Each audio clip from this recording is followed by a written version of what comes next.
so much. Good evening again. At this time, we're going to get ready to call the Town of Mangonia Park Council meeting into session. We do have a quorum. So at this time, we're going to call the Town of Mangonia Park regular council meeting of June 6, 2023 into session. Roll call, please. Mayor Alberry. Here. Councilmember Davis Quinn. Here. And Councilmember McCollum. Here. Thank you so much. Again, we do have a quorum. So at this time, let us stand for our invocation, please. Most kind and gracious Father, we thank you again for this day that you've given us, and we thank you so much for the opportunity you have given us to serve. We pray and ask that all that we say and do here will be pleasing to thee. We ask in Jesus' name. Amen. Our pledge of allegiance. Sung that song. They moved it. Sorry. I pledge Pledge of allegiance to to the flag of the United States of America and to the republic for which it stands, one nation, under God, indivisible, with liberty and justice for all. Thank you so much. You may be seated. Apologies. I see that they've moved things around on us a little bit, and like going into Publix and they've moved shelves. Thank you so much for your patience here. Okay, this time we are going to attend to our agenda. Are there any items to be added or deleted to the agenda? Yes, Mr. Mayor, I'd like to add item 4C. That will be a presentation by the Palm Beach County Commission on Ethics. And also just a special consideration, I don't know the cleanest way to do this. Item 7B, that's appointing Pastor Ferguson to the Board of Adjustment. He's not here yet, but when he gets here, he's got a service tonight. So if there's a way to go ahead and do item 7B when he arrives. 7A. I'm sorry? 7A, I'm sorry. 7A. But yes, item 4C and then consideration for item 7A. Yeah, thank you so much. So we do have from staff to add items 4C, which is a Palm Beach County Commission on Ethics presentation, as well as permission to readjust the agenda upon the arrival of our new appointee to the Board of Adjustments. Is there a motion to such? A motion has been moved to approve the agenda as amended. Is it second? Second. Has been properly moved and seconded. All in favor, aye. Aye. Aye. Opposed, same sign. It is carried. And normally, of course, any item that would be, annotated with an asterisk would be for our consent agenda. We don't have any of those items tonight, so we will move on in our agenda. Our next item is item 4A, and this is a presentation by United Hands for Global Impact, and Mr. Frederick Jones is here. We ask you just come to the mic and just state your name and address for the record, please. Good evening, everybody. My name is Frederick James. I'm not a resident of the town of Mangonia. I am a Palm Beach County resident. Good evening, Mayor and Council. Thank you for the opportunity, Ken, to come back and be able to give an update and also refresh you all about my organization and some advances we've made since the last time that I have been here. I promise not to hold you long. I have a short presentation to discuss and refresh you about United Hands for Global Impact, and then I'll open it up to the questions from the dais. And Mr. James, Mr. Mayor, if I may add, for the council members, you do have a copy of the presentation on your tablet. It's under UHGI presentation. Go ahead, sir. Well, briefly about the organization, we were established in 2015. I was ahead of the curve of the public-private partnership information that was coming down from the state and the federal level, educating our taxpayers about the opportunities that we were ahead of and trying to position the taxpayers of Palm Beach County to take advantage of these opportunities, being that our tax dollars will heavily influence that market. Our organization specializes or identifies as a nonprofit development corporation, or a CRA, that is a privatized CRA with a national boundary, right? To kind of get you in the framework of the understanding of the type of organization we have. We specialize in structuring public-private partnerships, and our difference factor is that we position municipal partners as equity partners, making ultimately allowing municipalities or municipal partners to benefit from ROIs, the return on investments these public-private partnership opportunities yield. And we'll get deeper into that later into the presentation. A little bit about our expertise. We specialize in financing, structuring public-private partnerships, and issuing private placement bonds. Knowing that Palm Beach County was going to be a hot market and a lot of municipalities were going to need bond financing, this was an opportunity to structure an organization on behalf of taxpayers and represent those individuals and those contributions as investments on their behalf, ultimately allowing us to issue a bond on your behalf. So most municipalities have infrastructure projects that they are seeking funding or capital from. This is an organization that allows you to bypass the red tape and activate the opportunity to take advantage of the capital that's placed in this market here and now without having to wait or go through a referendum or a political process. Our main focus is affordable housing, meaning and doing projects that are in line with the public's initiative and agenda. We know that housing is a crisis all over the nation. Right here in Palm Beach County, there is a demand for affordable housing, and we want to hang our hat on taking that market on. Doing so in a way that we're going to blend the private market with the public sector, ultimately offering better build outs so you don't have a lot of pushback, right, where most people are saying they're against affordable or workforce housing because it devalues the community. This way we can bring those same amenities or those five-star amenities to those types of projects and have a substantial outlook that's more welcoming and modern to most of the developments happening throughout the county and nation. We advocate the P3+, meaning we bring more than your traditional public-private partnership financing.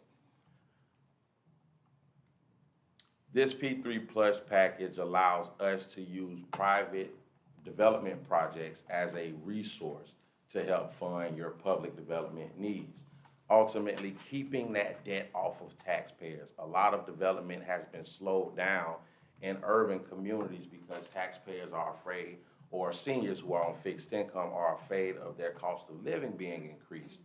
This organization absorbs those increases on behalf of those taxpayers so they are not imposed with that debt. We absorb that debt, ultimately keeping it off of the taxpayers, spurring up the pace of development and allowing a more inclusive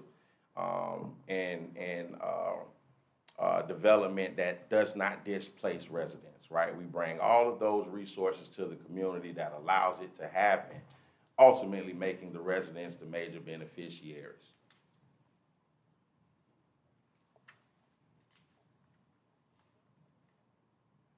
A few of our current projects to date right now, our partners are Forest Development in Lake Park. They're building 333 condominiums.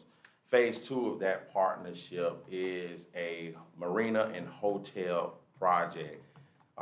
4 acres of land was contributed to Forest Development to redevelop the Lake Park Marina and develop a hotel because the city needed a hotel. Because our partners decided to hang their hat in Lake Park, that was an advantage to be able to get a substantial build out and a benefit for our public partners. This particular project and partnership allows my organization to establish the example and show public partners how I can now use this organization for the private sector, ultimately offering 100% tax-exempt financing on behalf of that developer, meaning that developer is not responsible to bring anything out of pocket. I can bring all of the capital to the table to develop the property on his behalf because I have that public component or that tax-exempt component being a nonprofit issuer. This is advantageous or a benefit to our public and our private sector because it allows them to access capital in the bonding market that's more favorable for the development projects that they're doing. It's also advantageous to our public partners because we can now position our public sector to benefit from some of those same private development projects. You have large-scale properties that are publicly owned, and traditionally the city uses conveys, right? The traditional model is for a city to convey that land to a developer, and we have an example of that with the Forest Development Project, and then the city gets that developed on their behalf. We come in and position to the city to not only benefit from the tax increases, but the ROIs from that project. So there's a substantial amount of profits that will be made from that hotel that we reinvest in the community into a public development project like a water treatment plant, infrastructure, or a housing project. Ultimately, keeping that there. Just before you go on, let the record reflect that Councilman Webb has joined the dais. Get right ahead. That is the prime example of bringing prime development projects into communities and doing so in a way that is very socially accepted and allows amazing opportunities to be taken advantage of from within the community. Also, we're building, as of right now, 150 homes in Vero. There will be a workforce component. Our partners is NRH Homes. They're developing homes in Lake Worth, Vero, Palm Beach Shores, and Singer Island. I felt their delivery on the type of home is ideal for what I feel should be for a family. It's affordable and it's substantially spacious for that price. So they are great partners and have a great track record of building sustainable homes, sustainable, affordable homes. We offer best-in-class resources to bring the type of development projects that are appreciated by our community, right? Ultimately reinvesting the wealth generated from these projects back into the community, and I think that is our strongest standpoint.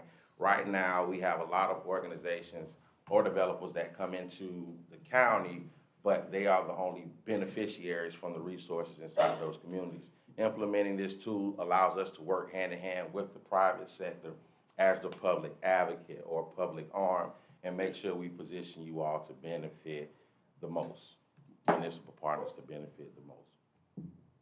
And at this time, I would like to open it up for any questions regarding the organization. Okay. Thanks so much. We appreciate it. Let's see if we have any questions or comments from council. Any comments or questions? I was just listening to you as you were saying about affordable housing. You guys would be bringing affordable housing if you came into the community. What type of housing? Single-family homes, also residential, so multifamily apartments, but the focus right now is for sale homes. We want to have a workforce of people or a large number of people that are actually homeowners, where we're trying, our focus is creating generational wealth, and we know home ownership is a gateway to that. So our focus is on those single-family homes to sell. Also, if we are to build multifamily, if the opportunity permits, those type of projects help us fund our infrastructure and or public debt based on the residual income most of those projects yield. And so those are how we couple our private sector resources and revenues to help fund a public development project. So single family and multifamily is the objective. But also another component is focusing on public facilities, right? Cities and towns that are needing to update or modernize their facilities. Using those projects, since they are taxpayer funded, this is how we trace those dollars, which inevitably will be contributed by those taxpayers, and represent those as investments. And this allows the taxpayers now to benefit from those returns. And I think that is what we advocate for the strongest, and is the best opportunity ahead of us. Or the best way to position us for the opportunities that are ahead of us. Okay. Any other questions, Councilwoman Davis? Right. Other questions or comments? Yeah. Okay, Councilwoman McConnell. Right. So if you done a development in Mangonia Park, say a No, housing development, no, sir. but I mean, if you did, Mhm. then the profit from that could be put into our infrastructure? Yes, Is that sir. what you're saying? Yes, sir. But you have to, in other words, it's gonna stay in the community. Yes, sir. Whatever the community is, Yes, sir. that money's gonna stay in that community to Reinvested, yeah. improve that. Yes. Another benefit, right, because our objective is to unite this effort. We know not only is one city needing workforce housing and public facilities and infrastructure needs, but all throughout the county. And so in order to make this a very feasible and affordable way to develop, our objective is to unite our municipalities that have these types of opportunities. Saying that means the partnership allows you to not only benefit from the projects we finance in Mangonia, but also throughout Palm Beach County, ultimately increasing those investment returns from joining our initiative early on. Establishing through a partnership allows this organization to represent our organization as a public benefit nonprofit, meaning our private partners now can identify with this being advantageous to their private sector build-outs because they know it will be favored by reinvesting those dollars back into the community. So now it gives the private developer some recognition, right, for being supportive of those demands and needs that we're facing on the public sector, in the public sector. Like, Yeah. We have projects lined up that are outside of a municipality, but this is what allows us to kind of advocate on cities being able, who may not have a lot of offering, right? You might be in a smaller town, you might not have much to develop. And so uniting the effort allows you to benefit and tap into some resources that are outside of your community, but to reinvest them back into your community. thank you. Any other questions or comments? If not, just a few. Now, for yourself, and I know you've presented to us before, and so just to refresh us, in terms of how are you incorporated? You're profit, nonprofit? Nonprofit. Nonprofit? Yes, we identify as a 6320 corporation, which is the legal framework of this organization that structures and allows us to partner with the municipality and represent them as our arm, but also issue bonds on their behalf. All right, those private placement bonds is what is the biggest cookie, because the private sector benefits from that capital market just as much as the public. Okay. Now, if you could, because normally municipalities will float the municipal bonds. So you're saying that it wouldn't be the obligation of the municipality to do that? That would be... The municipality would delegate us to issue that on their behalf, allow us, yeah. Okay, but it would be basically in the name of the municipality. The nonprofit, right? The risk and it would be a transfer to the nonprofit to take on and represent that bond on your behalf. Okay. So it leaves the city off of any kind of commitment or to the debt tied to it. Wow, okay. Yeah. And I think that's for a lot of cities that are looking for capital right now. In order for you to issue a bond, it would have to go to a referendum, ultimately delaying that process 4, 5, 6 months.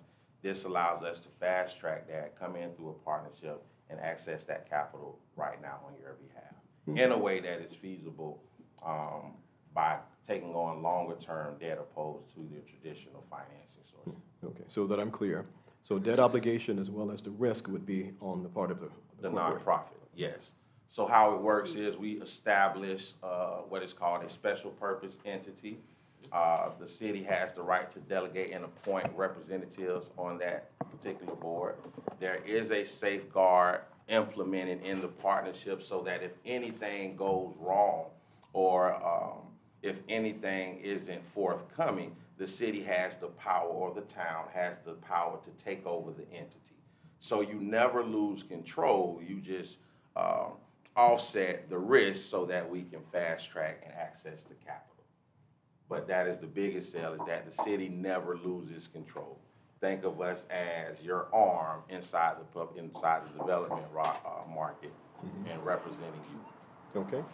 Other than the debt obligation being removed and the risk being removed, sort of briefly explain to us how you would differ then from someone who would actually, cities would sort of get their lobbyists and such. So how would you differ from that? So what differs from us is we're an entity that is only or solely created to be a public benefit.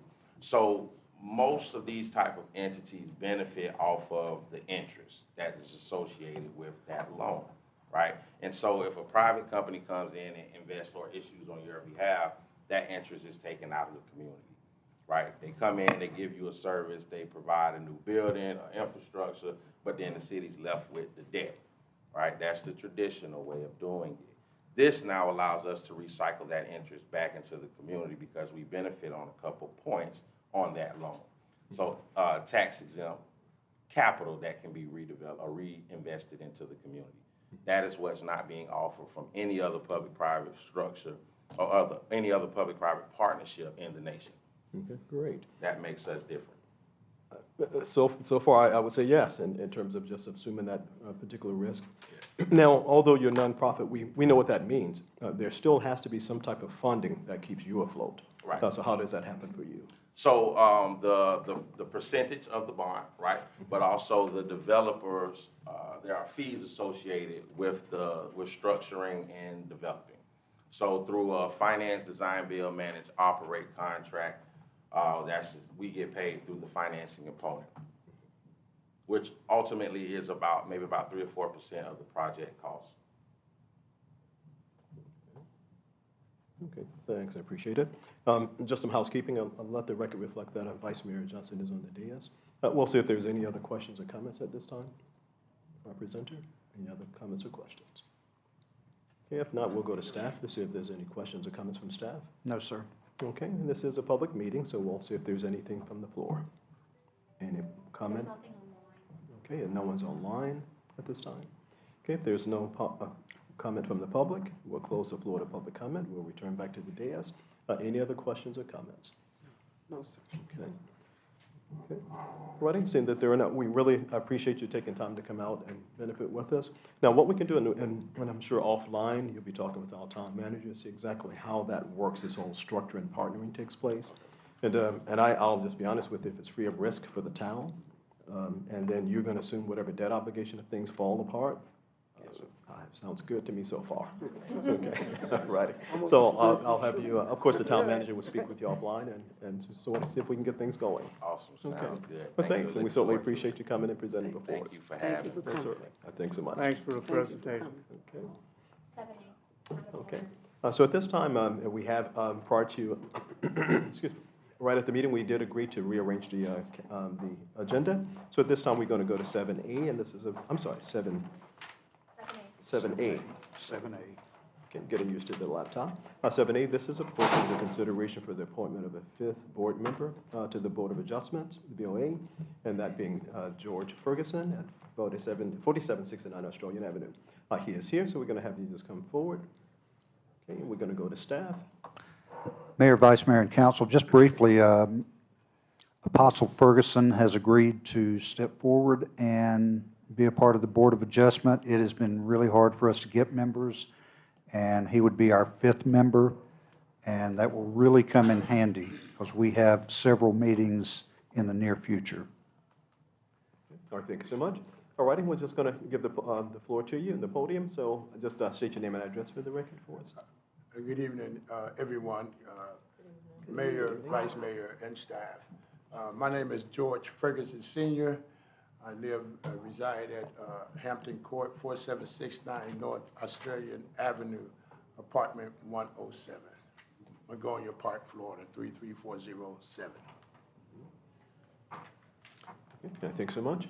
And of course, you've expressed interest to becoming the 5th member of the BOA, the Board of Adjustments. Yes. Okay, and your desire to do that is, and we'll allow you to just kind of introduce yourself and tell us a little bit about yourself. Right. And first of all, I am senior pastor, Power Prayer Ministries. Our church was at one point in this town We're looking back to get back here maybe one day soon, but yet, I've been living here over, 8 years now, I believe, or more. And I'm here to serve in any capacity that is forward to me to help with our community and people all across, and to try to bridge the gap of sanctity in our community as well. So that's my main purpose, and whatever I could do to help Tom and Gonya Park to achieve every goal that they are going forth, that's what I'm here for. Thank you so much. So at this time, we'll see if there's any questions or comments from council. Thank you, we welcome you. Thank you. Ready, other comments or questions? We welcome you, Pastor Ferguson. Yes. I not only welcome you to the board, but I'm so thankful that you come consistently to council meetings. So you're aware of the activities in our community and the needs. Thank you. Thank you. Thanks so much. Now, prior to walking into the board, there's an action needed. So, all right, so if there's no other questions or comments or anything, information needed from our respective board member? If not, then motion, please. You want to move? Okay. I also move that we approve, sorry to say mayor, but the appointment of a new board adjustment member, newly named George Ferguson, a resident in Mangonia Park. Okay, motion has been made to appoint. I second. And has been seconded to appoint George Ferguson to the Board of Adjustment. Are there any questions on the motion? Hearing none, roll call, please. Councilmember Buchanan Webb. Yes.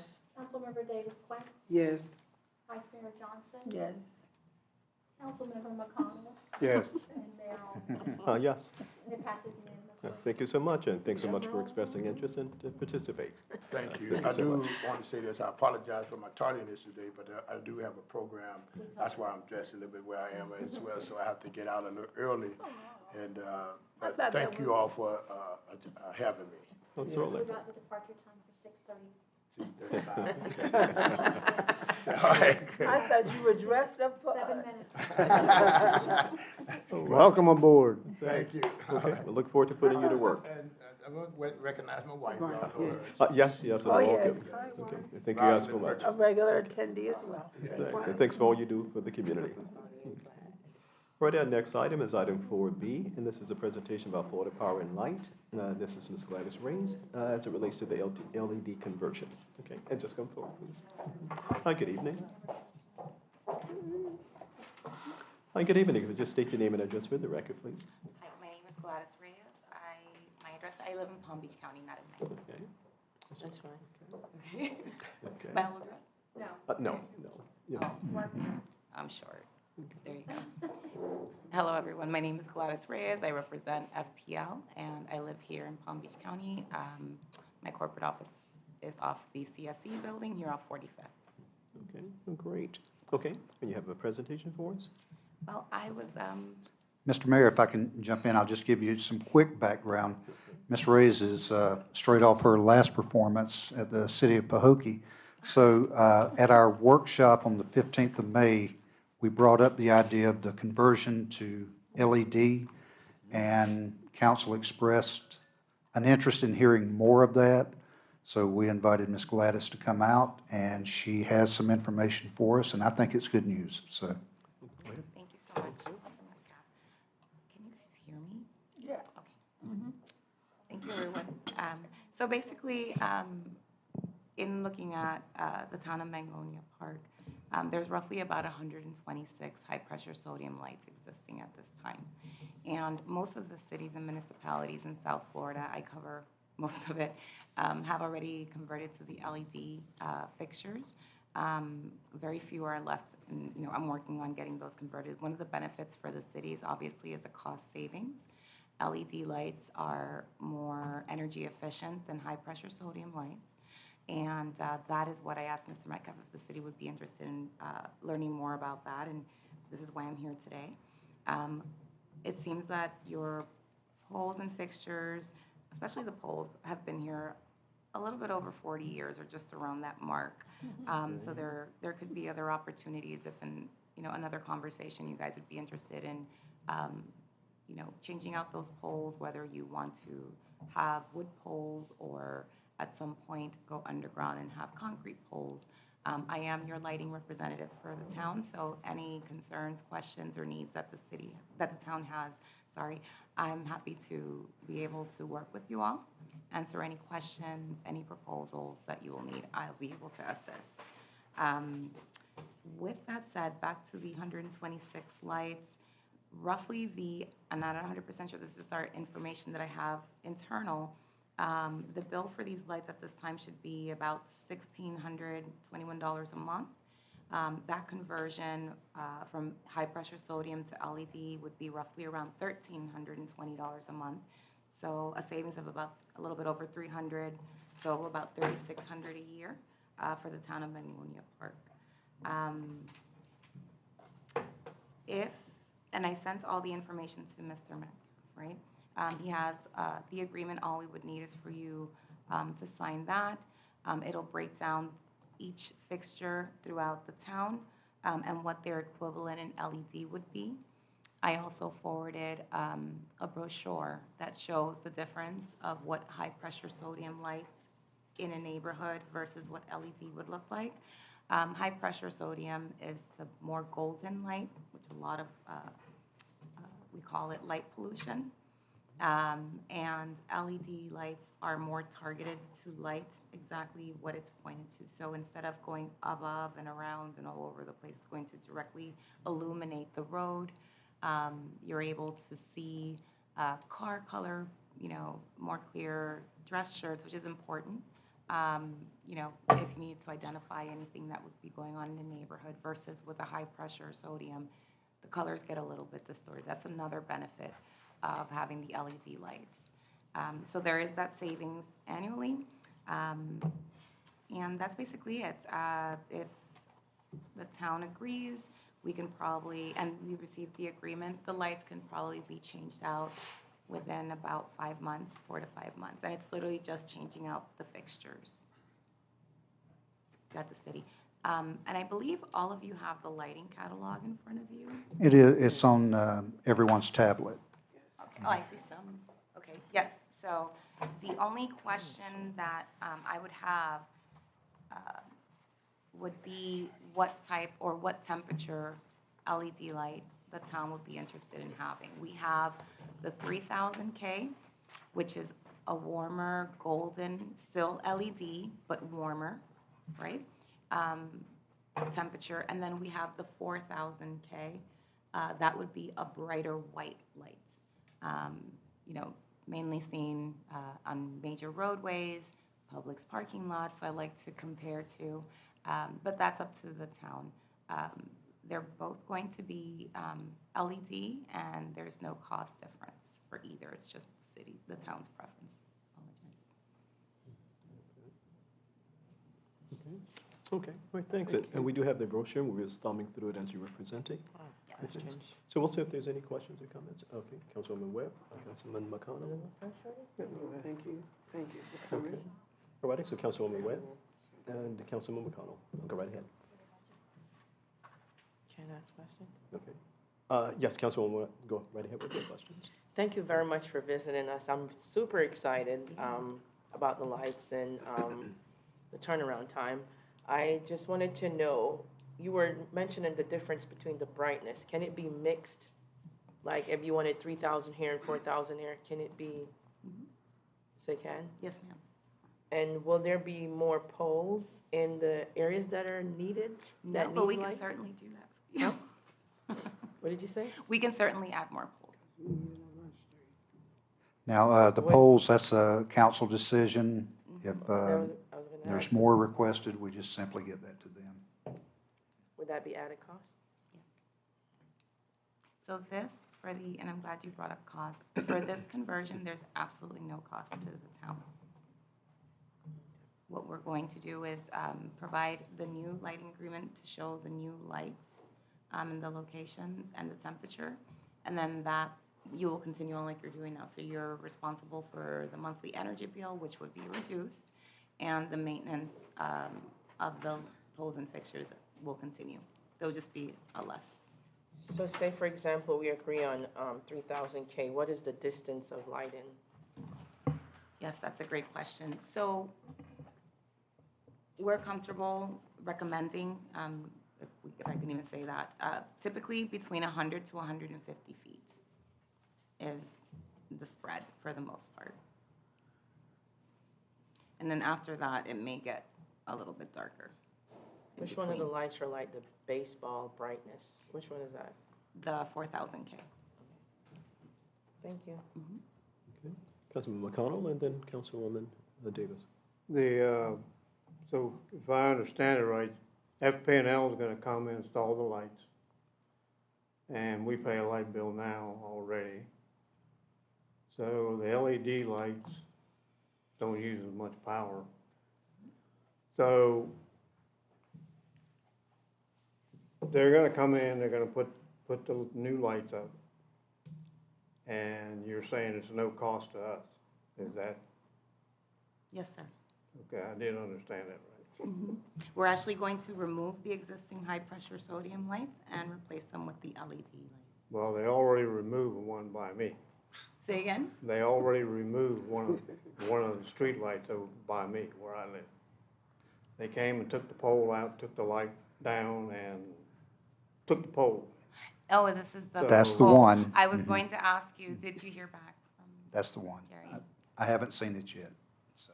Okay, I'll follow up with him tomorrow. So, as far as the poles, are we gonna have anything to do with the poles, or are they just gonna put concrete poles? I mean, you got some decorative poles in here. Right. Are we gonna have the option of that, or are they just gonna put concrete poles back up and put the lights on that? No, we are just talking today about the streetlight conversion, just the fixtures, just to change out the existing high-pressure sodium to LED. Currently, I believe most of the town has wooden poles for the most part. That would be something else that we discuss. So if that's something that you're interested in looking into, we can definitely figure that out, what it would cost to convert the poles. I know there's a removal cost per pole. And then if you wanted to go from overhead to underground, we'd have to figure that out through our engineering. So it's going to give us the cost to bore, to go underground, to pull wires and cables and handholds. So that there would be associated costs with that. But if that's something that you're interested in doing, we can definitely get some information together for you, and I can present pricing, costs, see if that's something that the town is interested in doing. Decorative poles, you have the option of doing whatever, you'd like to work with from that catalog, but there will be, of course, costs associated with it. Mhm. So if we decided to do different poles in different neighborhoods, that would be a cost up front, or that would just go on the monthly bill? If there is new poles and new fixtures, if you're looking to do decorative poles, we're going to go underground, and then there will be additional upfront costs. It's going to be the cost in aid of construction that would, obviously we'll have to do construction, go underground, so on and so forth. So that would all be, presented to the town. Okay, thank you. Thank you. Okay. Councilwoman Davis? Those were my questions, actually. I was gonna ask about the decorative poles, but Mhm. he already did. Yeah, and if, I'm happy to present that. If there's a certain area that you're interested in doing that, all I would need is a site map and how many poles, what types of poles and fixtures, and, we can give you pricing. It's completely Yeah, up to you, no 45th. obligation. 45th Street in Australia would be beautiful with those Mm-hmm. decorative poles to bring up the neighborhood. It'll make it beautiful. Mm-hmm. They are beautiful. We need it. I'm sorry, any other questions or comments? Yes, you did say that you would prepare for us the pricing. That was my question. What would be the pricing for the poles as we decide on how many decorative poles and locations? So I don't have it in front of me right now because it's usually like a package, because we try to include, in order to put up decorative poles, we'd have to figure out literally the footage between the poles, what are the wire sizes, how far are we traveling, how many handholds do we need, where are we going to pull power from to energize those poles? So it's usually a whole, I will break down, the fixtures, the poles. It's going to include the ALC, additional lighting charge for the handholds, and then you'll have the CIAC, what the construction will cost. But I would be able to give you the monthly breakdown. All I would need again is like the location, the exact poles. They all have different prices, how many poles, and the fixtures, and then I can work on that for you. I imagine we probably would need to workshop the locations and all of the changes that we would want to, so we can budget it and all that. I would suggest take one of our budget workshops, have Gladys come back with the different options for polls and also the locations of the ones we have currently, and let council sort of throw darts at that a little bit and see what we come up with. Right, right. Now, the ones that we would not need to do a decorative lighting or change of poles, those we could do the immediate change of fixtures, right? But the way we would want to change the fixtures on the poles that we had at the time we had them, we don't want to change fixtures and then change poles and fixtures again, right? Mm-hmm. Right. So we'll have to separate that out. Mm-hmm. Right, okay. Thank you. Thank you. Oh, I'm glad you worked with us on that. I'm happy to do it. Councilwoman Webb, you had an additional question? Who owns the poles in Mangonia Park? That's a great question. The town owns them, but FPL Services and maintains them. See, you answered the one question with, okay, so, but I don't see FPNL maintaining any poles or servicing any poles. Oh, yeah, we did on my street. If you, Ready? So what, and that, those are great questions and Yeah. offline and, It's gonna lead to my next question. okay, No, go go with your ahead. next question. So with that being said, in my neighborhood, there are a lot of poles that are like really old. Do you have a 50% coupon that we can use to just change out ours? So maintenance of the poles, if they're tilted or they're broken or a hurricane comes through, they'll take care of that. And the fixtures, if they go out, we'll take care of that. I don't know if that's communicated. We do have a restoration team. That's not my department, but I can certainly help get the request to those. I know that there's the pole that's been down. So I'm going to follow up with the customer advisor. I'll send them an email when I get home. I've had some issues with two poles in my backyard. I've had 2 fires on my poles. And even since the last incident, they said they were gonna come out every other month or 2 months. No one has been out since then. In your backyard, they're on private property or? So there's one in the easement and one in the other yard. And then there's a box on there. What do they call those white boxes? A transformer? There you go. And that transformer caught fire twice. Blew twice, caught fire twice. And when did you report that? The last incident I had was what, about 2 years ago? 2 days ago? About 2 years, about 2 years ago. 2 years ago? And it hasn't been? I went through a lot for them to come out and do what they needed to do. Came out and then they said they were gonna keep coming back to because there was an issue as to who the pole belonged to. That's why I asked that question. Right, well, that's, Yeah, yeah. and then when they figured it out, they said, well, this pole belonged to us, and then this pole belonged to that person. However, we'll be coming to maintain the one that we own, and that's the one that has the transformer on there. That's probably No a one has distribution came pole. Okay.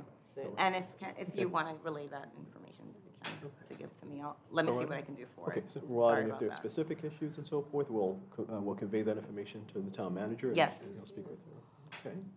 All righty, Vice Mayor? Well, we're talking about 2 sets of poles. We're talking about the lighting poles which go on the streets, different from the transforming poles that are in the middle of the block, right? Middle between the houses, right?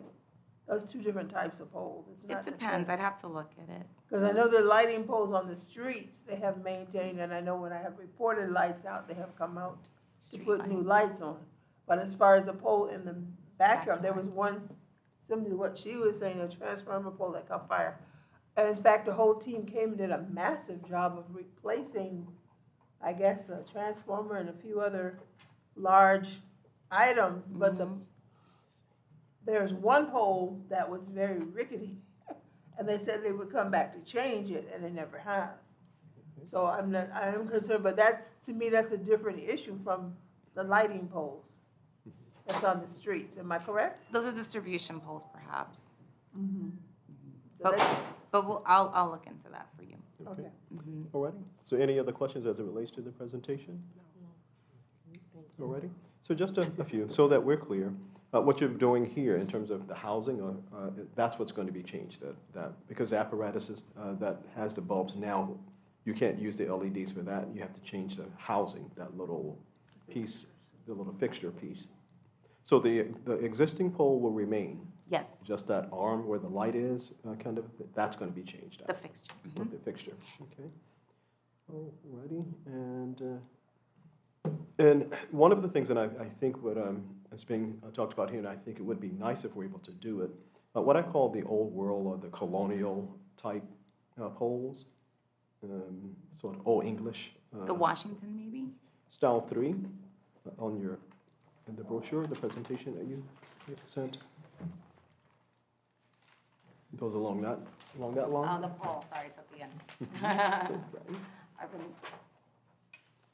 the Washington concrete pole. Washington is what they call it? Okay. Mhm. And they come in different heights. Okay. So are these the type of poles that council is wanting information back on so that we can? Yes.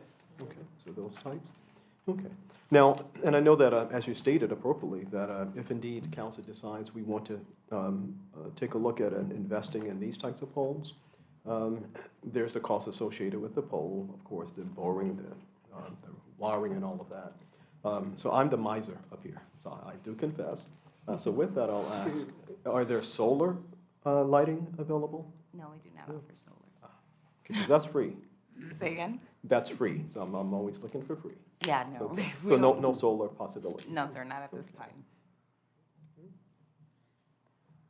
Okay, then the 4,000, of course, is the brightest Mhm. that's offered. Right, like similar to what this would be like. Okay, great. Now, in terms of just the lighting, the degree of lighting, they used to use a term, and you know better than I, candles, like how many candles? Ooh, the foot Right, candles? I know it goes way back. Yeah, In terms foot of- candle. I'm not very well versed with Okay. foot candles Okay. yet. Okay. Okay, I was going to say, how many I was candles like, of please light don't will add we? foot Okay. candles, yes.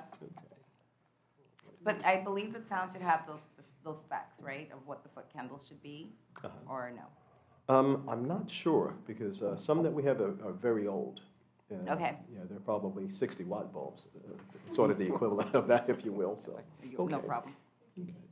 Alrighty. And one Really? of the things that we So- recommend, it's up to the town, of course. We work with a lot of cities and municipalities. When they are looking at certain areas to install decorative lighting, it's usually like closer to a downtown or, somewhere. They can hire a consultant to do what's called a photometric plan. And that would be able to let you know how to space out the poles or where we can install the poles. They'll look to see what's in the area. For example, if there are street light poles in the area, they'll take that photometric information to include to see what temperature or how many lumens would be in the decorative lighting. That's something that you can definitely look into, and they'll tell you exactly where, how many, what brightness, for the decorative poles that you're looking to do. Okay, great. Okay, any other questions or comments? One more. Okay, the comments? Now, when they installed the streetlights out there, I was here before we had streetlights, and before we had paved roads. And basically, the town, designated, where they wanted the lights. So naturally, the residents didn't get the lights where they might have wanted them. And that's the system that we have now. Mm-hmm. So there was just so many lights, it probably had something to do with cost, and they put that many poles in, and Mhm. that was it. Mm-hmm. Prior to that, we didn't have streetlights. And there may be areas where you identify that, we may need an extra pole, but the town may need an extra pole. And again, if there's areas, I am actually working with a city right now that, has converted, and there's still like areas that are underlit. And if that's something, again, that you'd like to see, whether it's wood poles or concrete poles, we can definitely price that out to help. Because lighting it is important, not because I work here, but it is important, Well, it never came to my attention until they took the pole down, took the light down, Yeah. And just, I thought a car or something hit it. Was it a car? Was it a car? But, You don't know? the sheriff's department said no, there wasn't an accident. And I think Ken found out that they took it down. I don't know whether the pole was bad, because they do come out and drill holes in them wooden poles to see if because they did it at my house, and they put a metal tag on there, and then they put a wooden plug in where they drilled in to see if the pole was bad inside. Okay. Righty, and so Ken will take a look at it and get back with you on it. Okay. Alrighty. Now, do the town has or municipalities have the ability to choose between the wood and the cement poles? Let's just say that we wanted some new lighting fixtures throughout the town. Would it be the town that makes that decision that no, we don't want wood poles, we want cement poles? Okay, so we have that ability to make that decision. Yes, anything in that catalog that you're interested in, I would definitely look into for you. And then the last thing I know that you had that question earlier on. I did provide Ken with the addresses of all the streetlights and poles. So I'm assuming, or I shouldn't assume, if there's neighborhoods that you probably would want the 3000K versus like the main roads where you may want the brights, the lights a little bit brighter, in that document, it can be specified, and we can do a mixture of both. Okay, alrighty. So any other questions or comments? No. If not, thank you so much. We appreciate you taking the time to come out and present to us. If there's no other questions. Thank you for having me. Well, thanks, and we certainly appreciate it. And thanks so much for working with us. Of course, I'm happy to be working with you. Okay, thanks. Yes. Yes. Nice to meet you. Nice to meet you too. So we'll see you guys at the have been workshop. great. I was a little bit nervous, I was trying.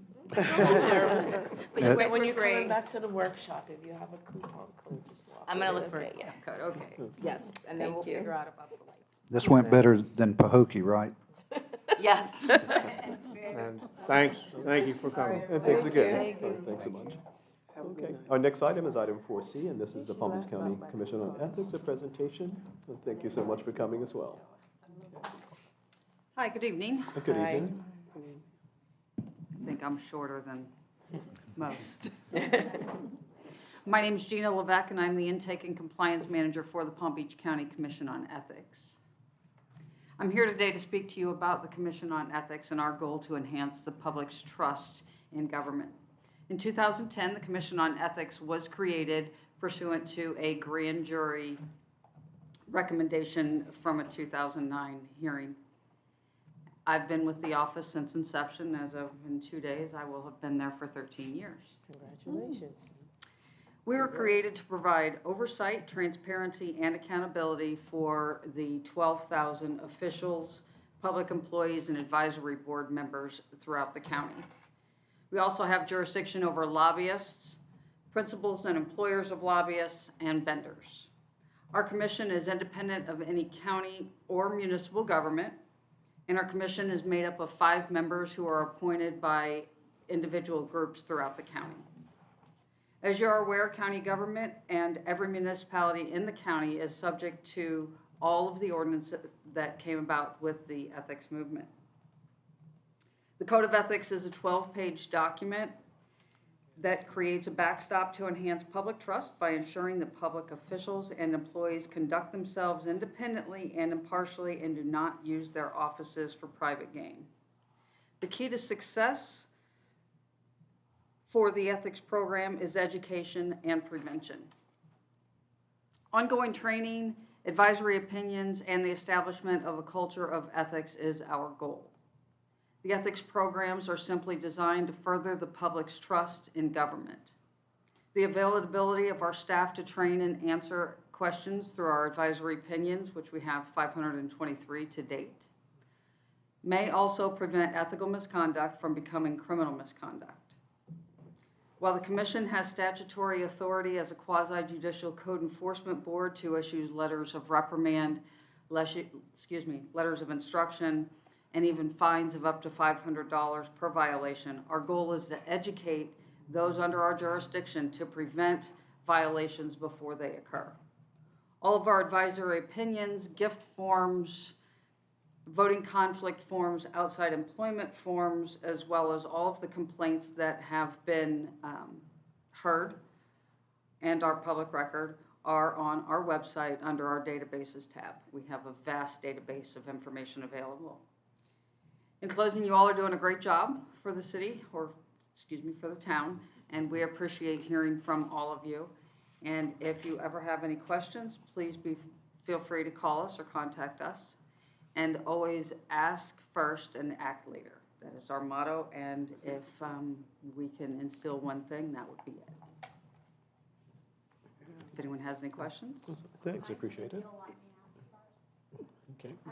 In the past, you used to do the training for the elected officials and employees. Do you still do that on site? We will come and we will provide training anytime you wish. Can we schedule that through you? Yes, absolutely. Thank you. Great. Other questions? In order to reach you, your number is 561-355-1915. And since your town attorney is here, generally you would ask her for advice before you come to us, and she can ask on your behalf or you can ask directly to us, but we provide all the training for the cities. Thank you for giving me the order. And then, of course, staff will assist with any trainings, so. Okay, other questions or comments? Okay. Alrighty. Thank you all Well, thanks for your so much. time. Oh, thanks, and Thank you. thanks again for coming and presenting. We appreciate it. Thank you for coming. Thanks so much. Thank you. Glad to meet you. Alrighty, so next item in our agenda is item 5, and this is Palm Beach County League of Cities. Amity?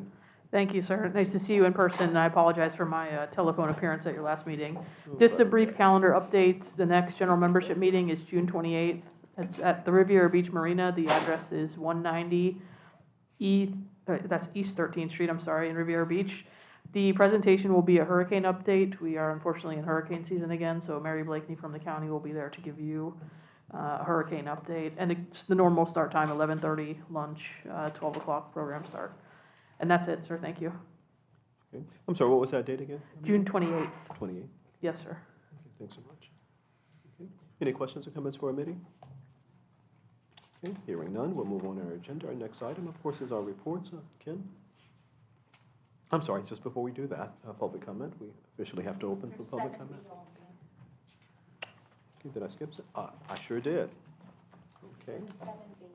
Yes, my oversight. Wow, okay. Item 7B, this is a discussion, of course. Ken?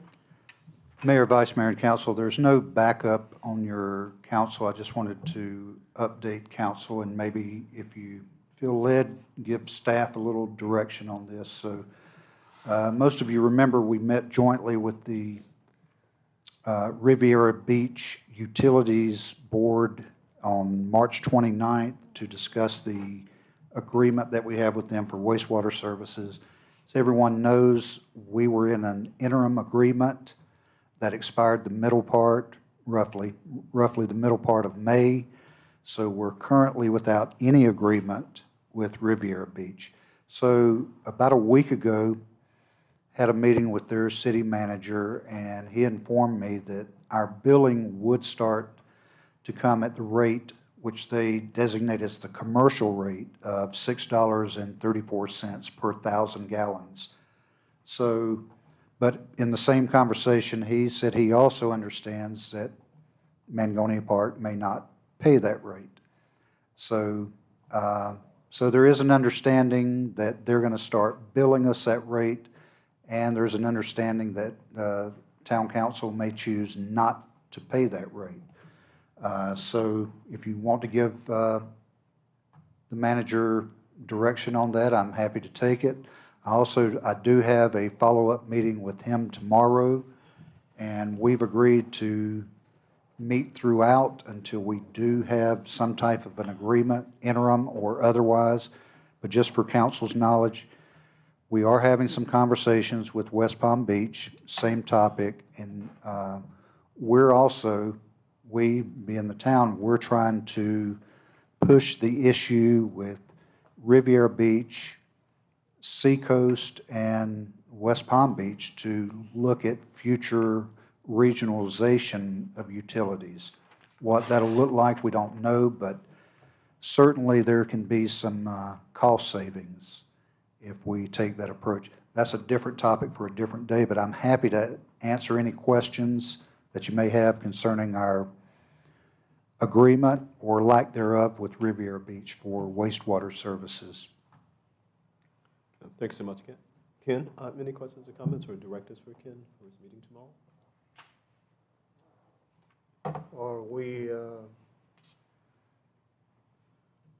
Are we gonna go back to the situation where we were before, where we didn't pay them? That would be up to council. Certainly an option.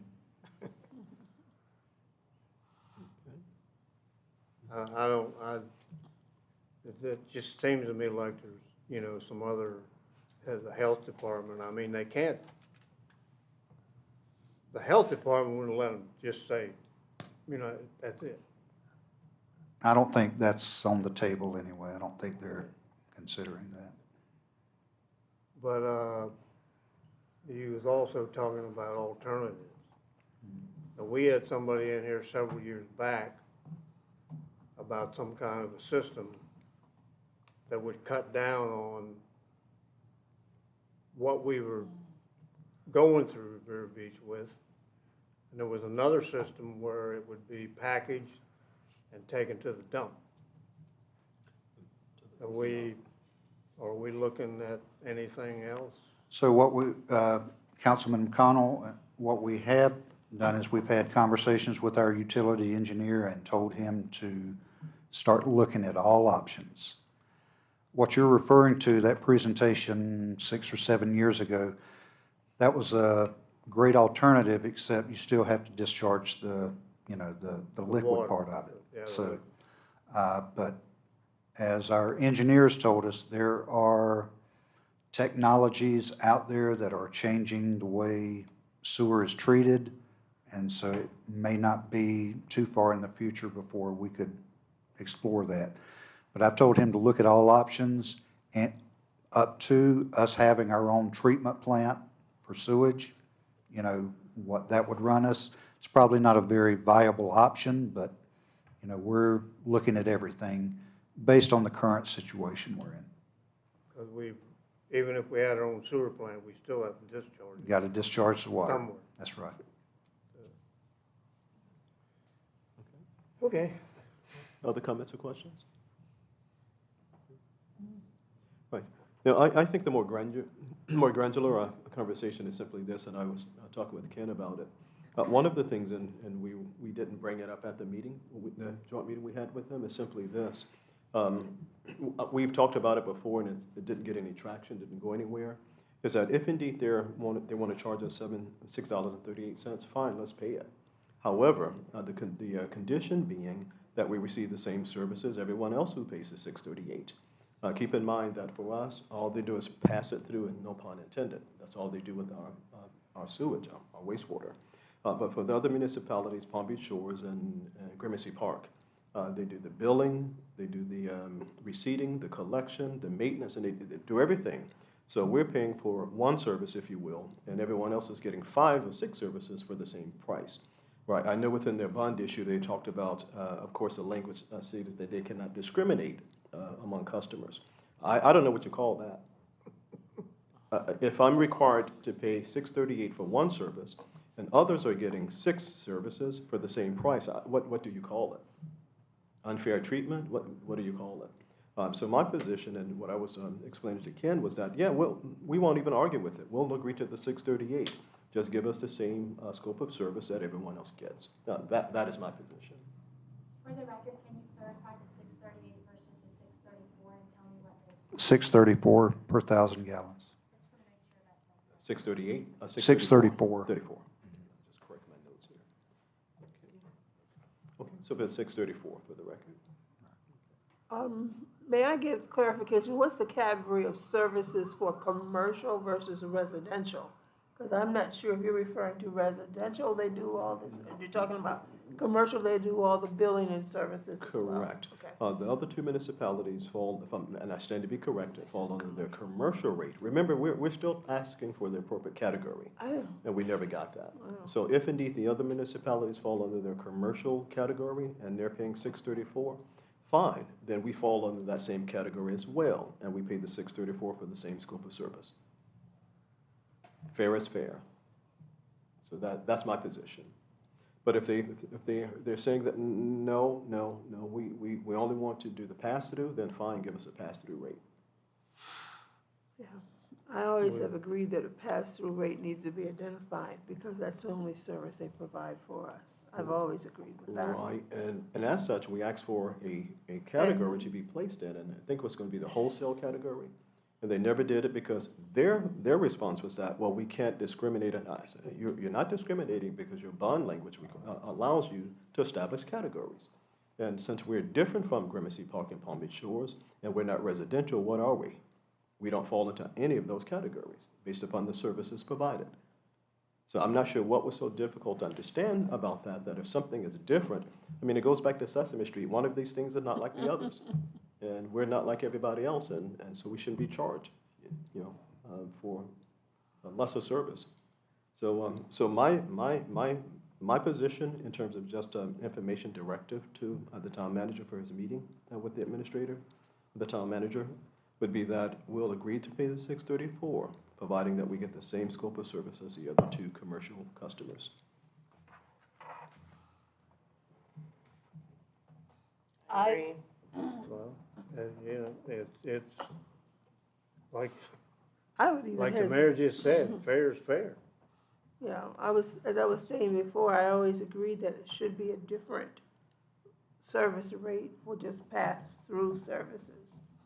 I would hesitate in even agreeing to paying the 634 because even if you say they are to still provide all these other services, and what if they don't provide it? We're still stuck to the agreement. So I'm like, I wouldn't even give them that open door. We need to get a proper rate identified for the service that we are requesting from them. Right. Remember, we've been doing that for 20 years. I know. And for whatever reason, they're not understanding, right? Because remember their language as we won't be providing you special services. We're not asking for special. We're asking for fair. And we haven't gotten fair in 20 years. So my position, of course, and it's just one position, is that we've beat this up for 20 years. And nothing has happened. For whatever reason, there's not the understanding with our sister city that, again, just given the analogy, that I gave before, the one person comes up and they buy a jacket, and they get to the register, and the person says, that's $100. Then the other person steps up, they have the jacket, the pants, the shirt, the tie, the shoes, the handkerchief, and everything else, and the representative says, that's $100. What would you say if you were the person buying that one jacket for the same thing everybody else got for everything else? What would you say? Right. And they all said, that would be unfair. But then they went right back to, well, but we can't, so they're not getting it. And so for me, my position is let's not beat it any longer. Let's just agree to pay the $634, providing that they provide all the other services. Because we can beat this up and they're going to come right back and say, well, no, but that's the rate we're going to charge you. Fine, then just give us the rest of the services. And my question to you, Mayor, just so I can understand how this may fall. We agree, we pay the rate, they don't change in the services they're delivering. What do we do, stop paying? No, because our agreement is going to be on the record that we will pay what they're asking. We will pay the $634, providing that they provide the other services. But are you hearing what I'm saying? Yes, I'm hearing what you're saying. And they don't do it, and we're still paying for something Okay. that they're not providing. So what do we do? well, What grounds will we have? That's my At that concern. point, and I'm trying not to put a lot of things on the record, but at that point in time, I this think what the body mayor's will saying decide is what we do. until they, okay, so he won't agree to the 634 until they said, okay, we're going to do this, this, and this. No, I'm saying I won't even argue the 634 So Yeah, let's, I'm just speaking on balance, that, I won't argue the 634, right? However, all we're asking is that we receive the same services that the other two entities receive within this commercial category. Right? We are being discriminated against, and that's a violation of their bond language. If you treat something within the same category differently, one thing is treated differently, what do you call it? What title do you want to put on it? What definition do you want to put on it? What do you call it? Discrimination. Right. And so for us, to answer your question, and again, I'm trying to be careful what I put on the record. What happens when a person is in violation of their own rules, their own documents that they're obligated to follow? What happens in those situations? And I'll leave it at that. I'll leave it at that. Okay. So we don't. Do we have I any, understand. Okay. Yes. do we McCollum, have okay. anything in black and white that says what we should get for the 634? The pass-through. Yeah, Huh? The pass-through. that's it. I mean, but River Beach is not, telling you what the other municipalities get That's what for I the was asking. 634. Right. What's That's- the category of services that are included in the six Right. thirty-four? And that's public record. We can get that Yep. information. So we believe that, and again, public record, we believe that they're doing the billing During it, they said it. and the maintenance for those other entities that fall under commercial. They said so. So You it's, said it's that at all, the meeting. it's already established that they do that for the other one. Yes. Correct. So, I know the meetings that I went to when we had them before the one at the marina, the council members and the people who was over the sewer. When you said, when the mayor said apples and oranges, it just went over their heads, like, they didn't understand, what do you mean? You know, like they're oblivious to the difference between the services that they're doing for these other municipalities and what they're doing for us. They don't even read our meter. According to, It's been reported. our utility director. That's correct. They don't even read a meter. So, but at the end, like the vice mayor said, if we just go ahead and pay the money and they still don't do nothing, then was it illegal, gonna turn into a legal thing? Well, let me make sure that I was clear, because I think you're asking, based upon the question, statement I made. No, we're not gonna pay anything until we get an agreement. So nothing changed, at least from my standpoint, that things will continue as they are until we have an agreement in writing, that this is the scope of service. If they were to come back in the conversation tomorrow, whenever that happens, and their position is that, no, we're just gonna, we're gonna keep things like it is, then at that point in time, we need to make a decision. Do we agree to keep things like it is? Do we agree to pay $6.34? So now we're paying more for just one service, and everybody else is getting more than that. Right. So it's a very, I don't understand, the selective understanding, because if someone were to say that you went to Pep Boys to get a set of tires, all right, you and I went to Pep Boys, they gave me 4 tires for $100, they gave you 1 tire for $100, what would you say? I'd say somebody was greedy. That's what you would say? I won't buy the 3 tires. Okay. Yeah. You wouldn't allow Pep Boys to do your, No. right? And you would tell them, here's what I'm going to do, because I feel like I'm being discriminated against. Okay, that's as simple as you can put it. Okay, so then again, it's all in how we write our agreement then. That we will pay the rate of 634, provided that all services that are being extended to other customers are being provided to Mangonia Park. And it would have to have a legal statement in there that indicates that if these additional services that other commercial rated customers are receiving are not extended in Mangonia Park, then we will withdraw our payments?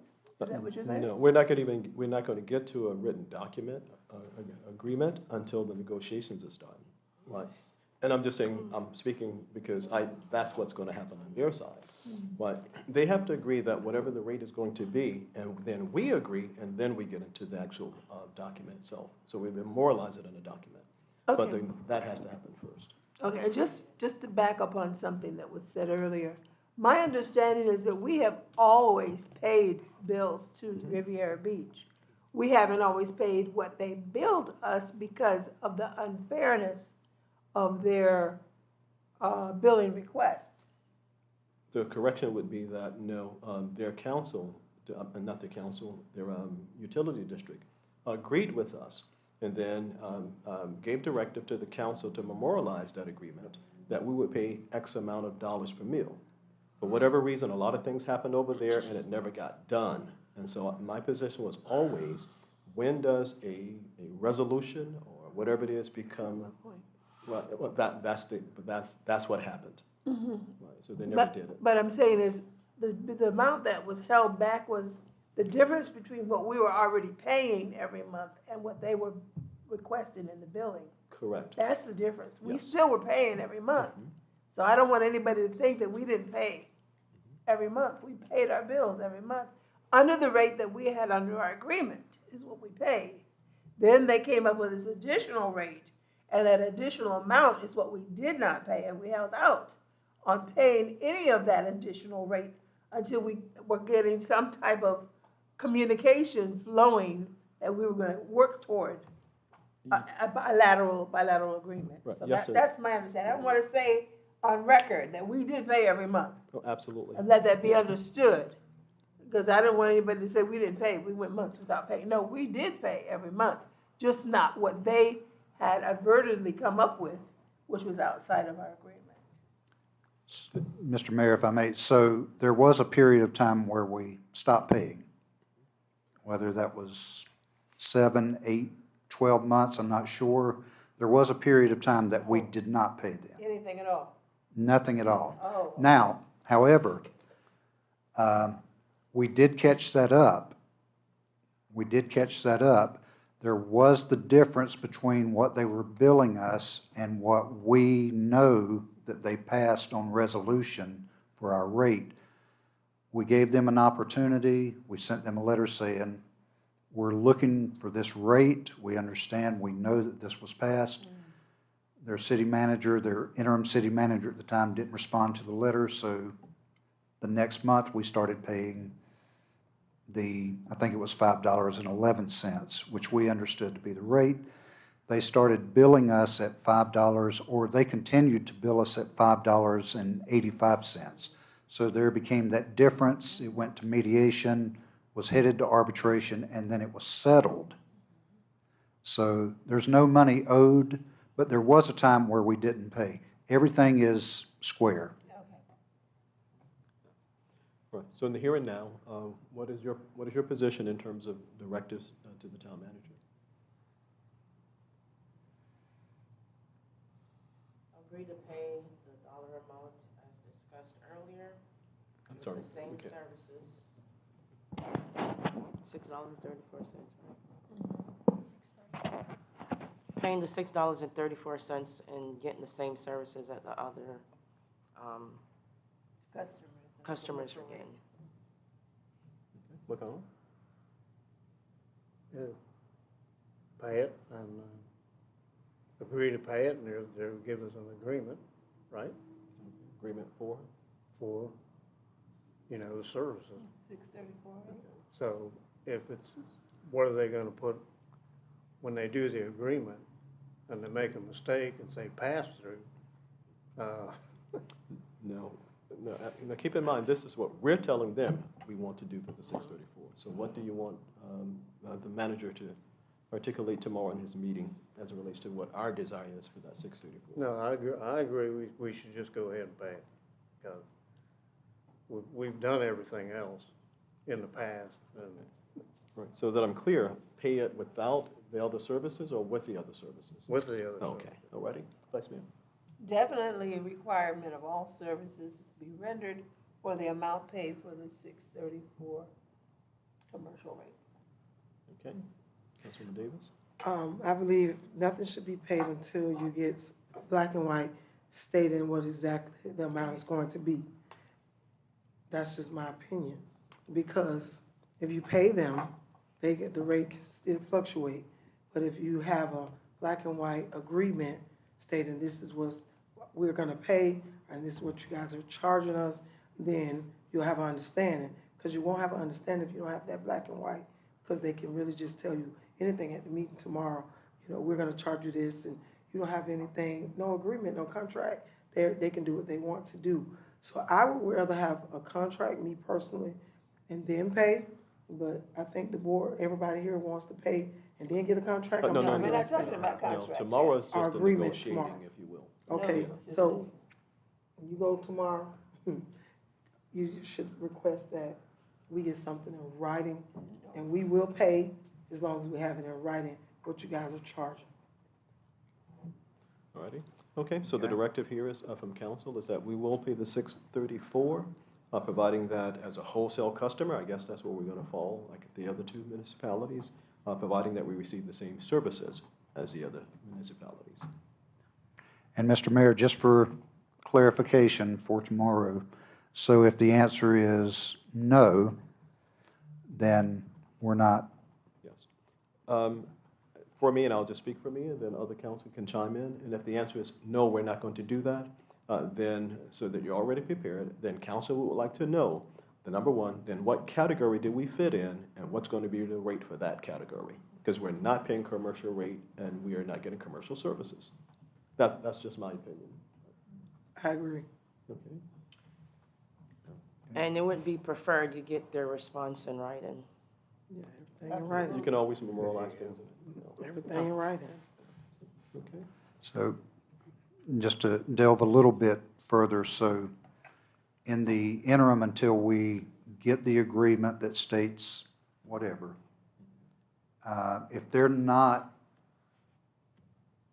going to do the additional services, then we're not paying, or we're falling back to the 609, or? Well, because there's an agreement, whether it's spoken or generally you just sort of go into this unspoken month to month to month until something happens. So my position is that we continue to pay the current rate, right, until something happens, and then we come back together, we determine what our next plan of action is, without putting it on the record here tonight. I agree. That's because that's the only thing we have in writing is current rate. Right, which is expired. Yeah, and just, Last I mean, month. as your legal counsel, I have to tell you, they said this at the workshop, but if that's the position taken, I think there is some risk to the town. You can certainly take that position, but just understand that they time went by in the period before the settlement and the mediation and arbitration, but, based on what their attorney said at the joint workshop, if you proceed with paying a lesser amount than they're charging, I expect there will be litigation pretty quickly. So just know that going forward. Absolutely.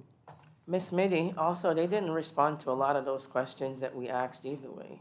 There were a lot of requests that was made that day that was not. There was, and I will say that I was involved in several conversations. There was an attempt to get into an interim short-term agreement at a different rate, just to bridge the gap so that the agreement didn't expire. That was not successful between the parties. So like Manager Metcalf said, you are where you are today. There is no agreement. So now it's the path forward. That's the desire of the council. Right. Does the litigation go to the insurance company? No. No, it would be much like in the past, but again, the settlement agreement, the 2-year term that you had as a result of the settlement is settled that past due amount that was just discussed. That was a 2-year term with no expiration. The litigation that we had before was litigating over the existing agreement. So now there is no agreement. The litigation will look a little different, but I don't believe it will go through insurance. Okay. But Ms. Mitty, if they're just- not, sorry. If they're not responding to our request or any of our questions, how can you even say, it's more like they dragged it out till it get to this point by not responding, so you can even make how can you make a logical decision when they're not giving you information that you need to make a decision? Well, and I guess I'll have to defer to Manager Metcalf on what they didn't specifically respond to. So, Go I'm ahead, sorry, yeah. Mr. Mayor, if I may. So we came out of there are two basic questions that we were looking for answers that I took away from that. Number one, how many lift stations does our sewage hit, in Riviera Beach on its way to the central treatment plant? The answer turns out to be none. The other question is, what percentage of Riviera Beach's overall sewage that is sent to the treatment facility is because of Mangonia Park?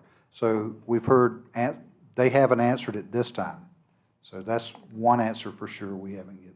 In the past, they've said anything between 2 and 5%. I think they said tried to say 5% at the meeting. A couple of years ago, they said 2%. So that's definitely the one answer that we didn't get.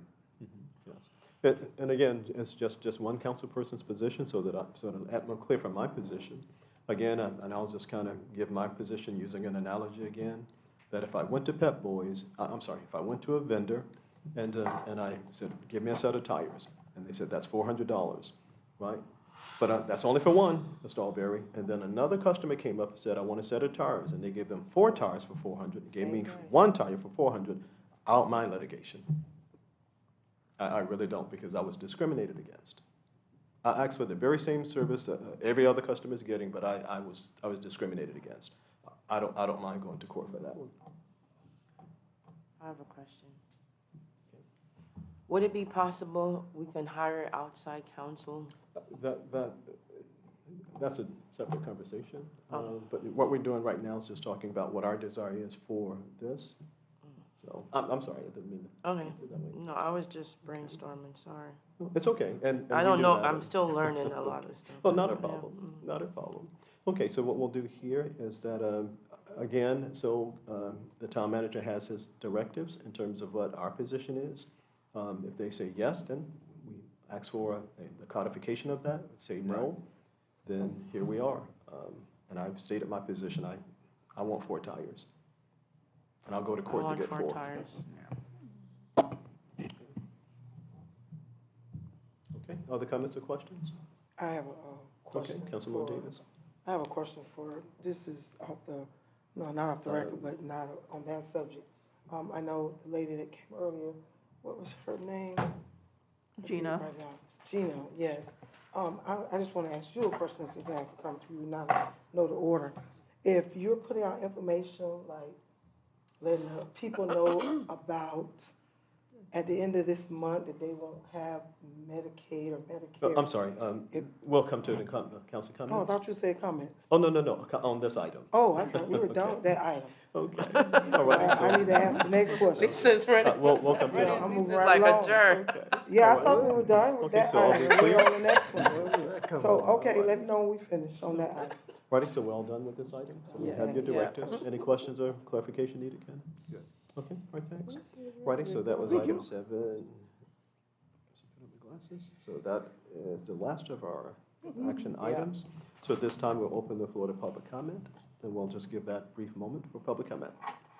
I'm learning too, so I guess I could Okay. attorney, am I allowed to make comments for Mr. Ferguson who left, or am I not allowed to represent him and what he wanted to express to the council? Okay. I don't have any objection. I mean, you can make comments if they're on his behalf and he wrote something for you to say, that's fine. Okay, he just wanted to bring up, first off, that, again, he's seen the lights north of us, our neighbors to the north, that they put in some of those lights, and he says it does look beautiful. And they also wanted to make sure the council took into consideration that if you start changing the pole spacing, adding additional poles, that bill will then just go back up. So the savings that he said we had initially, when the poles were at 150, we bumped down to 100, obviously more poles, more money. So he just wanted to put that on the record. Okay, well, thanks, we appreciate it, and that makes sense. Absolutely. Okay, well, thanks, we appreciate it. Okay. All righty, any other public comment? We'll hold the floor for a couple of seconds. Okay, seeing that there's no other public comment, we'll close the floor to public comment. We're back at the dais. So at this point in time, Ken, you have anything? Mayor, Vice Mayor, and Council, yes, a few things briefly, I'll run through them. So just want everyone to know we've had a really good response to our senior socials that we've been having on Thursdays. We do have another one this Thursday at 12 noon, and we'll have some bingo going on. Last night, the Youth Council went to Drive Shack and I understand had a good time and ate well, and everyone had a good time there. Tennis will be supposed to start last night. They bumped me to next Monday at Hampton Court, beginning at 5:30, Mondays and Wednesdays for 6 weeks. Our summer reading program starts this coming Monday. We have plenty of openings, so if you know children in grades kindergarten through 5th, we have plenty of openings. I think everyone knows that the trip to the fight is this Friday evening. If you want to go, plenty of seats available. Be here by 3:30, 3:45. The buses roll out at 4 o'clock, headed to the Miami Casino like we've done before. Plenty of seats available, and Mr. King's providing 2 buses again like he's done in the past. We're having a housing fair on June 29th at 4 o'clock to 7 o'clock at the community center. We've had a good response to that so far. Just some of the names that are coming: Regions Bank, and their lending folks, Riviera Beach CRA, the Riviera Beach Home Buyers Club, Community Partners of South Florida, Neighborhood Renaissance, Palm Beach County Housing and Economic Sustainability, and of course, we'll have information based on all that state information that was here a couple of weeks ago. I am anticipating representatives from Representative Edmonds' office and also Senator Powell's office to be there. Thursday, the 29th, from 4 to 7 at the community center. We will not have a council meeting next Tuesday. We've got some folks out of town. I'm sorry, as you were. We will have a budget workshop next Tuesday. Try to contain your excitement, everyone. On the 20th, though, we will not have a meeting because we do have some folks out of town. We will have a special called meeting on the 27th, and the reason we're doing that, we have a couple of development things that we need to look at. The following meeting would have been July 4th, so obviously we're not going to do that. So we were in a situation where we would have not had another meeting, regular council meeting, from tonight until July 18th. So we are going to have a special called meeting. But again, workshop next Tuesday at 6 p.m. I want to let everyone know I was given a directive at our workshop to get up with school board member Ferguson in reference to the bus stops. I did that. I saw the email that he put out to staff requesting answers on that, and he took it very seriously. He got on it immediately. Staff is addressing it. We should have answers very soon. So good for him. I guess that's everything unless you have questions for me. Oh, and I did want to welcome our deputy clerks, Brooks and Metric, and thank you for being here tonight. They kindly booted me to the other side of the dais. Oh, good, good. Looks good, looks good. Thank you. It does look good, and they're getting some valuable training in tonight, so glad to have them. Oh, great. Now, you said the fall council meeting will be in June, what, 27th. 27th, okay. All right, any other questions we can? Okay. Just one. One of the things, of course, and we talked about our senior program, and we wanted to get that going and become vibrant and happening regularly. However, not a however, I'm sorry. Let me just sort of recount it. Where are we in terms of budget as it relates to these programs? Where are we? budget terms of as our far budget? as 'Cause the, Right, I know that we had ideas that we were gonna put in place. Mhm. I'm not sure that it was an unfunded mandate, if you will. Oh. Did we budget, and how are we with the budget so far? yeah, we have plenty of room budget-wise. I mean, we haven't, I think, for senior programs, we budgeted $8,000. And then I think it was 35,000 for combination of the back-to-school bash, the, and summer program. But as far as the seniors, what we're doing so far, we have a good amount of money remaining. And Mr. Mayor, along those lines, I thought you were gonna ask about the van. It was So, coming. It was coming. Under mine, but you go right ahead. So, I did get word today, our van has arrived in Jacksonville. They will be bringing it either the end of this week or early next week. And they did say that delivery was part of the deal. So we should have it just in time for the summer program Yeah. and for the youth council and some of our senior programs.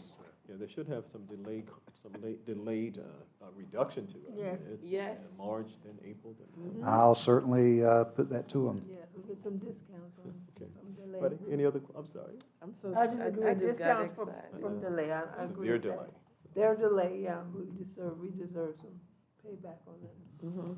Discounts. Discounts because of their delay. In all seriousness, I mean, we're not gonna hold our breath I on know, that because I think their initial, I think what they were telling Howard initially was March and April. Mm-hmm. Here we are, June. I think it was a little bit out of their control, I think. Not defending them, but, you know, so I can ask. I'm not sure how far that'll get. Well, if we don't get discounts, they need to add some perks in. Yeah. Send it full of gas and a few other things. I'll Gas, ask. Okay. 3 sets Some of new gas cards or tires. something. Okay. Any Get other that questions? gas additional, cards. get that additional tire that the mayor keeps Yeah, talking yeah, about, yeah, right? yeah. You want that spare tire on there? Okay. Not a donut, a spare. Any other questions we can? Okay, thanks so much. If not, okay, we'll go to PBSO.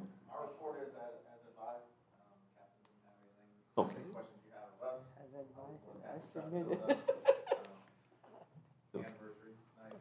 Okay, yes, Okay. yes, okay. I understand it. Do we have any questions? Any questions for PBSO? Thank you for your I have service. a statement, Okay, not a question, but it's a Okay. question for Sure. the attorney. okay. It's an okay, ethics question for the attorney. Okay, hold on. Your horse I is thought out you the gate. asked me. For Oh, PBSO. okay, PBSO is speaking, I'm sorry, sir, go right ahead. Oh, no. You have any questions or comments for him? No, I don't have any for you, I'm gonna get this out. All right, thanks so much. I want to say one thing though. So I've been walking lately, trying to. No, I noticed. So I walk a lot, and then sometimes it's in the evening. It gets dark when I'm coming back. But I noticed you guys been patrolling a lot more over there, and I love the fact that you guys don't just go in the front or to the side. You're actually going in and going around the building and sitting over there. Actually, over on the Don King side, where mostly the homeless and all the other traffic in, like in the corner. So I did notice that. Thanks. Trying to make things happen over here. I'm happy to be here, make some adjustments with the captain. I mean, the ship was running well, but I'm happy to fill a little insight, and we got different opinions, and come out and good service for everyone. There you go, Thank we you. appreciate it.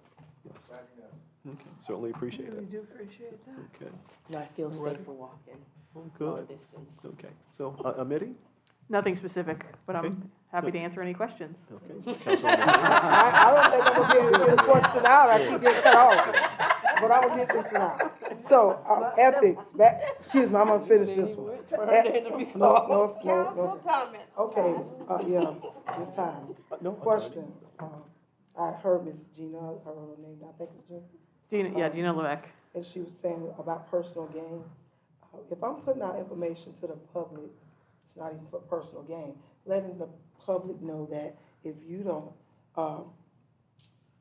by July the 1st, if you don't take the time out to recertify your Medicaid, you will no longer have it. That's not for personal gain. That's actually just notifying the public of information.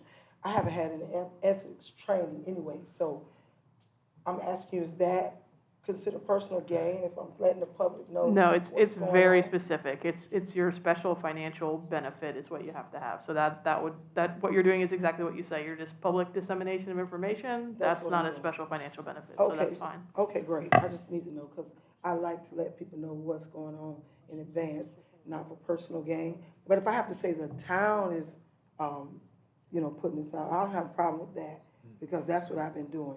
Letting the public know that, and I'm also about to let them know if you don't register to vote, every year you won't be able to vote. So these things need to be notified to the people, and this is the things that I enjoy doing. So I just want to make sure I'm not doing anything wrong until I have my ethics training.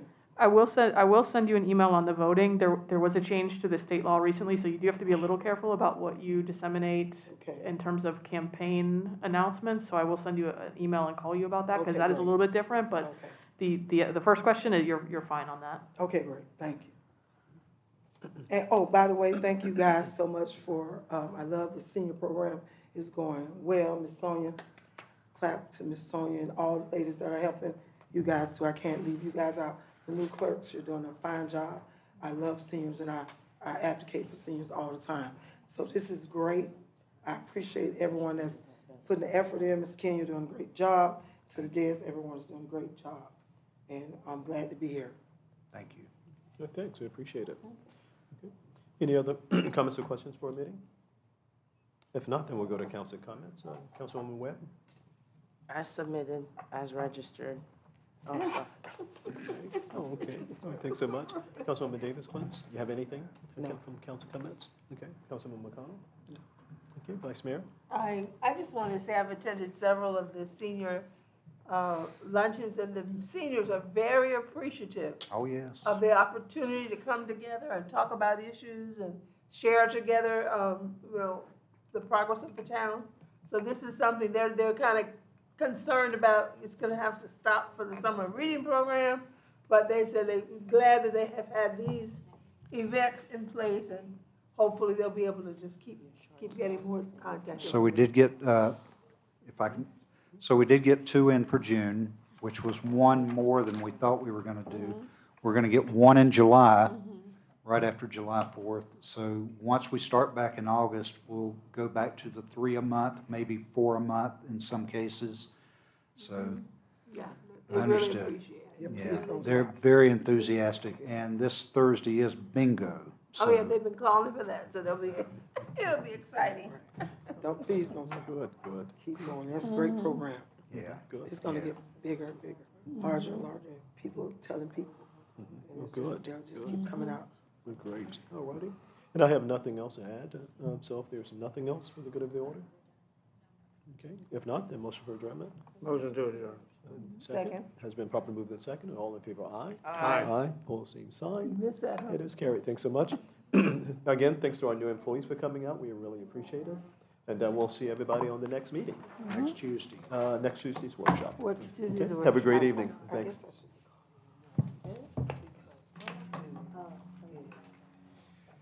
No meetings this week except for Thursday, Shorty, how you doing? Good. This Thursday started 4. Did you see how excited I was about that van? Yeah, it's on the road. My Yeah. whole community is being drove.